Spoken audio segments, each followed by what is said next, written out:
Alright everybody, here we go again. Today I wanted to be a little more fancy, so I brought out my fancy shirt. Because normally I'm just wearing like black or tan, and I couldn't find anything else in my closet besides this that wasn't black or tan. Can I get a congratulations, please, for wearing a nice shirt? I feel like I'm in Mean Girls, because my hair, you know when her hair is so big, like it's full of secrets, right? Mine is too, except the secret is that I'm trans. But everybody knows it.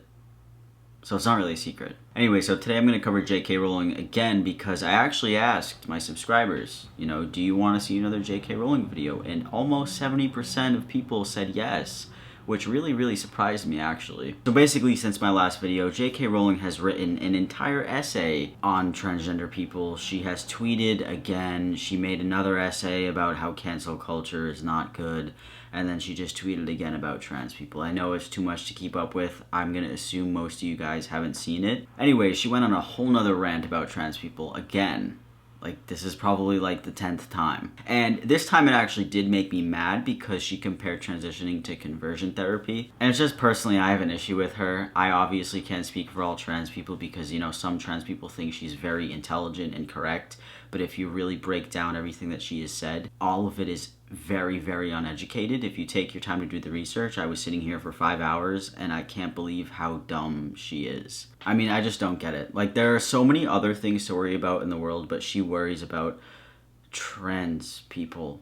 Sorry, my camera died for a second there. So I figured it's a great time to thank the sponsor of this video, Raycon. So if you didn't know, Raycon is a company that was founded by Ray J. They actually make earbuds. Now that the gym is open and I can go jogging, I can go working out and all that great stuff, I've been using these even more. Just want to show you what they look like in my ear. So they're really small, which is something that I like. They're also very light in your ears. It doesn't really feel like anything's in your ear. I've only had to charge this case like once or twice. They last a really long time. The battery life actually surprised me. Oh yeah, by the way, celebrities like Snoop Dogg and Cardi B have been using these too. So that means they're really good. These come in a bunch of different colors, by the way, so if you don't like blue, they have a range of colors right here. Raycon Earbuds started about half the price of any other premium wireless earbuds on the market. They sound just as good as other top audio brands that you know. These have been great for me working from home and going to the gym and, even listening to music whenever I want. These are their everyday E25 earbuds, and it's their best model yet, with 6 hours of playtime, seamless Bluetooth pairing, more bass, and a more compact design that gives you a nice noise isolating fit. Something I'm a fan of with these Raycon earbuds is the amount of bass in them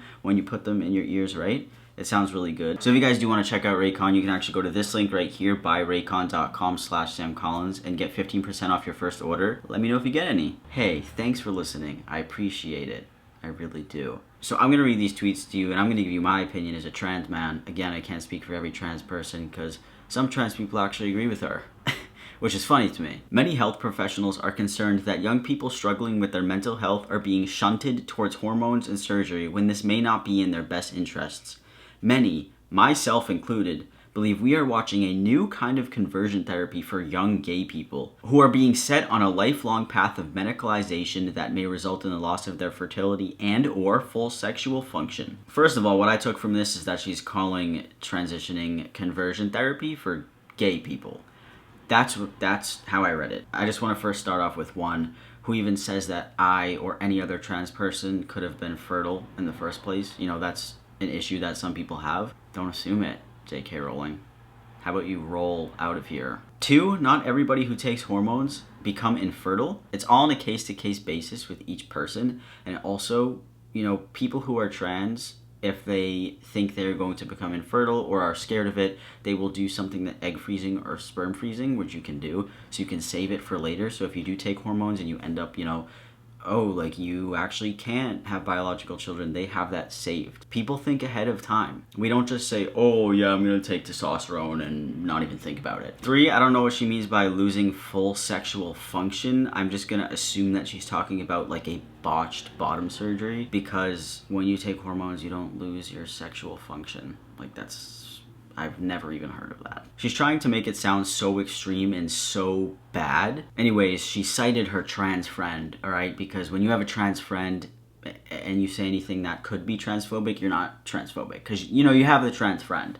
So there's no way you could be transphobic. P.S. I've just realized you can't see Sophie's tweet in the screenshot above, blah, blah, blah. And Sophie's tweet said, hormone prescriptions are the new antidepressants. Yes, they are sometimes necessary and life-saving, but they should be a last resort, not the first option. Pure laziness for those who would rather medicate than put in the time and effort to heal people's minds. You know, I really like to see Sophie's source, that hormone prescriptions are the new antidepressants. Because if you look at it from a logical perspective, if clinics are opening up and, you know, more talk about being trans is in the media and everywhere else, trans people coming out is going to rise naturally because they're not as scared as they used to be.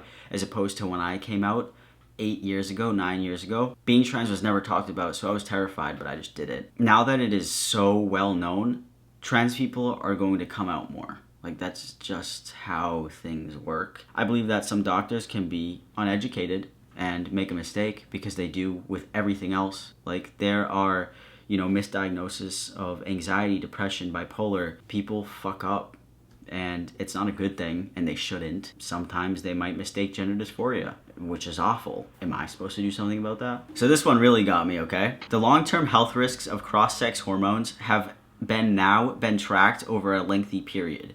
These side effects are often minimized or denied by trans activists. I'm gonna give you first-hand experience with cross-sex hormones, okay? I've been on testosterone for 7 years now. I'm 24. So far, I haven't had anything bad happen with my health because of testosterone. I get my blood checked multiple times a year, which is something I find very important because if you are taking hormones, your doctor will check your blood and make sure everything's okay because, you know, it's not normal to take hormones. But also another point that I wanted to make is taking anything, eating anything you put in your body has side effects. If you take 3 antidepressants, if you take certain pills for certain things, there's side effects to those things. Like, there's always going to be side effects.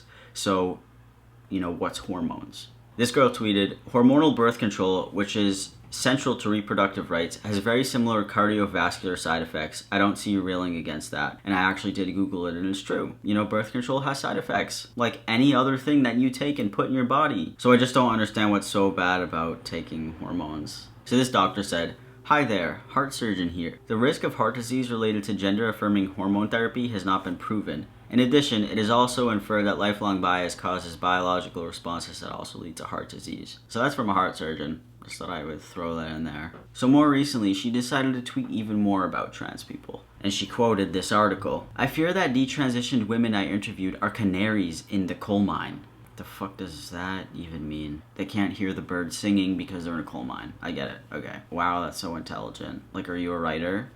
That's so intelligent. Not only for detransitioners, but for womanhood, they all, in some combination, found being a woman too difficult, too dangerous, or too disgusting. Okay, and I actually couldn't read it because you had to subscribe, and I was not going to subscribe just to read some transphobic stuff. But I could read the first paragraph. Also, you know, this cannot speak for all detransitioners at all. Like, if you're gonna say that every FTMD transitioner found being a woman too difficult, too dangerous, and disgusting, you are absolutely incorrect. Like, there are multiple reasons why people detransition. It's not just because they hated themselves. So the first paragraph here actually says, when I told people I was gonna create a photographic series about trans men who wanted to detransition and become women again, I was told to expect a backlash. Actually, I was told I would be crucified. Look at what happened to J.K. Rowling recently. Okay, genius. The reason that people don't like what J.K. Rowling says is because she's not even in the community. She's ill-informed, and everything she tweets is just not in good taste ever. Like, it's very passive-aggressive, but okay. At the very least, I'd better take a holiday from Twitter. One person told me I should not be focusing on detransitioners when trans people are still struggling for acceptance. Of course, I think detransitioners' opinions matter because people are going to detransition. As trans people rise, you know, and come out, there's going to be more detransitioners. That's just a natural thing that happens. Yes, their opinions do matter, but not when they become transphobic. I've seen a lot of people who detransition and become transphobic and say that trans people can never exist, you know, because I wasn't one, blah, blah, blah. But then I see detransitioners who actually give a story about why, and it makes sense, and they don't hate trans people because they detransitioned. The rest of the paragraph is stupid, and you can go back if you want to read it, but if you guys didn't know, back in June, she actually wrote an entire essay. It is very, very long. You know, and I read half of it before I just couldn't even get through it because it was so bad. And this thing is titled J.K. Rowling Writes About Her Reasons for Speaking Out on Sex and Gender Issues, and it's just a bunch of bullshit. I could literally sit here paragraph by paragraph, but the video would be too long. If I could sum it up, she says, I am not a fan of trans people, and these are my excuses why. And she never really gives, you know, explanations and sources for her concerns. It's just more like, I'm concerned about my womanhood and the effect trans people have on my life, and detransitioners are rising. This is the last tweet, and this person actually replied to her tweet and said, around 0.5% of people who transition regret it. The reason detransitioning is on the rise is because transitioning is becoming a more widely available and accepted. So yeah, numbers go up, which is a very good thing for the 99.5% of people who don't detransition. That is exactly what I said earlier. And this person followed it up by saying, I guess my question is, why are you so much more concerned with the 1 in 200 rather than the rights of the other 199?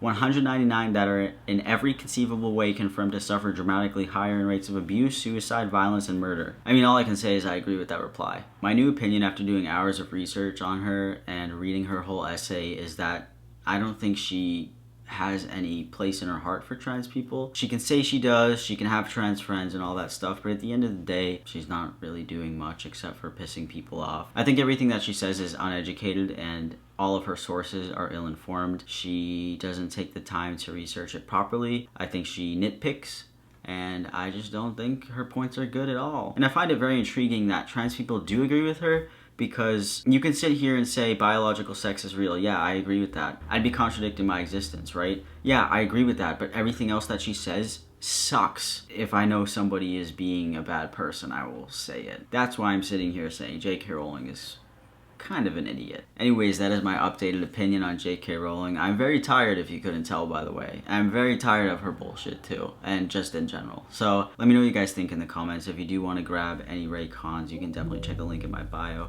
I will see you guys next week with a new video. Thank you for watching. Bye.